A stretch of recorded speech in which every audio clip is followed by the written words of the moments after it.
శుభోదయం, నమస్కారం. ఇక్కడ కూటమి ప్రభుత్వం తోటి ఈ రోజు జరుగుతున్నటువంటి చంద్రబాబు నాయుడు గారి సర్కారు చేస్తున్నటువంటి ప్రచారం గాని విధానం గాని చాలా ఇబ్బందికరమైనటువంటి అంశం. అది ప్రజలందరికీ తెలిసిపోయింది. ఎందుకంటే మనం చూసాం గతంలో కూడా మా నాయకుడు జగన్మోహన్ రెడ్డి గారు చాలా ప్రతిపాదనలు చేసి వాటిని ముందుకు తీసుకొస్తున్నటువంటి ప్రాజెక్టులన్నింటినీ కూడా ప్రధానమంత్రి గారు తీసుకొచ్చి ఇవి మేమే తీసుకొచ్చాం కొత్తగా అని చెప్పేసి గత ఏడాది శంకుస్థాపన చేయించినటువంటి కొన్ని కార్యక్రమాలు అప్పుడు కూడా ఇదే మాదిరిగా జరిగింది. ఏదైతే ఇప్పుడు ఆర్సెలర్ మెటల్ స్టీల్ ఏదైతే పరిశ్రమ మా నాయకుడు జగన్మోహన్ రెడ్డి గారు చర్చలు జరిపి ఆ యొక్క ప్రాజెక్టును ముందుకు తీసుకొచ్చినటువంటి ప్రాజెక్ట్ కంటిన్యూషన్ భాగంగానే ఈ రోజు వీళ్ళ హయాంలో ముందుకు పోయే పరిస్థితికి తీసుకొచ్చినటువంటి విషయం ఉంది. కానీ దాన్ని ఎక్కడ చెప్పరు వాళ్ళు. గతం అనేటువంటి అంశం చెప్పరు. ఎందుకంటే ఒక ప్రభుత్వం స్పాన్ 5 years కదా మేడం. 5 years లోనే అన్ని ఎవరు చేయలేరు. అటువంటి పరిస్థితి ఉంది ఇక్కడ. అదే విధంగా మనం చూస్తే మా నాయకుడు జగన్మోహన్ రెడ్డి గారు విశాఖపట్నం ఈ రాష్ట్రంలోనే మెట్రోపాలిటన్ సిటీ, గ్రేటర్ సిటీగా ఉన్నటువంటి ఏకైక సిటీ నవ్య ఆంధ్రప్రదేశ్ ఉందనేటువంటి అంశాన్ని మొట్టమొదట గుర్తించడం అయితేనేమి, భోగాపురం ఎయిర్పోర్ట్ కూడా ఎంత సిగ్గుచేటు మేడం. వాళ్ళు క్లెయిమ్ చేసుకుంటారు దాదాపు 90% పనులను మా నాయకుడు జగన్మోహన్ రెడ్డి గారు చిత్తశుద్ధితోటి ఆ యొక్క గ్రీన్ఫీల్డ్ ఇంటర్నేషనల్ ఎయిర్పోర్ట్ ని ముందుకు తీసుకొచ్చినటువంటి ఘనత మా నాయకుడు జగన్మోహన్ రెడ్డి గారిది. ఈ అంశం ఏదైతే ఆ యొక్క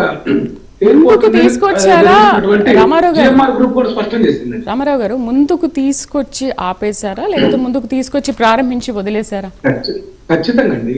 దాదాపు 95% దాకా మా హయాంలోనే పూర్తయింది. దురదృష్టవశాత్తు ఇక్కడ ప్రభుత్వం మారడంతో మేమే మొత్తం తీసుకొచ్చామంటే అదేమో అల్లావుద్దీన్ అద్భుత దీపం కాదు మేడం. రాత్రే దాన్ని సృష్టించడానికి మాయలు లేవు కదా ఇంకోటి ప్రభుత్వం దగ్గర. అర్థం చేసుకోవాలి. చెప్పినా కూడా ఒక అర్థం ఉండాలి. మనం గతంలో కూడా చూసాం. మేము చేసినటువంటి ఎంఓయూలన్నిటిని కూడా ఏదైతే ఎన్టీపీసీ హైడ్రోజన్ హబ్ కానీ అట్లాగే ఆ రైల్వే జోన్ కు సంబంధించినటువంటి పనుల్లో ఆ రోజు ఆ ల్యాండ్ ట్రాన్స్ఫర్ చేసే అంశంలో కానీ మా ప్రభుత్వం ఇచ్చినటువంటి జీవోలు చిత్తశుద్ధితో చేసాం. అట్లాగే నక్కపల్లి దగ్గర బల్క్ డ్రగ్ దానికి సంబంధించినటువంటి దాని అంశంలో కూడా వీళ్ళే క్లెయిమ్ చేసుకున్నారు. ఇవన్నీ కూడా మనం చూసాం. రకరకాల అంశాలన్నిటినీ కూడా వీళ్ళు క్లెయిమ్ చేసుకున్నారు. దానివల్ల మాకు పోయేదేం లేదు. ఎందుకంటే ప్రజలకి ఈ రోజు దాదాపు సోషల్ మీడియా ద్వారా లేకపోతే ప్రతి ఒక్కరూ ఈ యొక్క చైతన్యవంతమైనటువంటి పరిస్థితుల్లో ఎవరు అబద్ధాలు చెప్తున్నారు, ఎవరు ఏం చేశారు, ఎవరు ఏం చేయలేదు.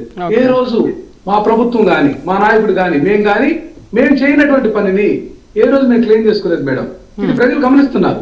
ప్రతి ఒక్క దాంట్లో కూడా ఈ యొక్క కూటమి నాయకులు మేమే తీసుకొచ్చాం, మేమే చేశాం, మేమే చెందామని చెప్పేసి ఆ గూగుల్ డేటా సెంటర్ కానీ అంశాల్లో చేశారు. అట్లాగే విశాఖపట్నానికి అభివృద్ధి నిరోధకులు ఎవరంటే ఈ యొక్క కూటమి కాదా మేడం. ఏదైతే విశాఖ స్టీల్ ప్లాంట్ ను మేము ఎన్నోసార్లు రక్షణ కోసము మేము చేసినటువంటి ప్రయత్నాలకి ఎక్కడా ముందుకు రాలా వీళ్ళు. మరి పైపెచ్చుగా ప్రైవేటీకరణ చేయాలనేటువంటి అంశం ఉంటే ధీటుగా ఎదుర్కొన్నది వైఎస్ఆర్ కాంగ్రెస్ పార్టీ. అయితే వీళ్ళు మాటలు చెప్పారు పవన్ కళ్యాణ్ గారు కూడా. చెప్పిన తర్వాత ఈ రోజు దశల వారీగా అది ప్రైవేటైజేషన్ చేస్తుంటే కళ్ళకు కట్టినట్లుగా కళ్ళకు గంతలు కట్టి ప్రజలకు ఎన్నాళ్ళు నమ్మిస్తారు మేడం. అట్లాగే మనం చూస్తాం ఈ మధ్య చంద్రబాబు నాయుడు గారు కూడా ముఖ్యమంత్రి హోదాలో అది వైట్ ఎలిఫెంట్ గా ఉంది అంటే పనికిరానటువంటి పరిస్థితి ఉందంటే దానికి ఖర్చు అవుతుంది, ఆదాయం తగ్గింది, దాన్ని ఇంటి ముందు కట్టేసుకోవాలని మాట్లాడినటువంటి సందర్భం ఉంది. ఎన్నికల ముందు వీళ్ళు మాట్లాడే మాటలు ఎన్నికలు పూర్తయిన తర్వాత అధికారం చేపట్టిన తర్వాత వీళ్ళు మాట్లాడే మాటల్లో పూర్తి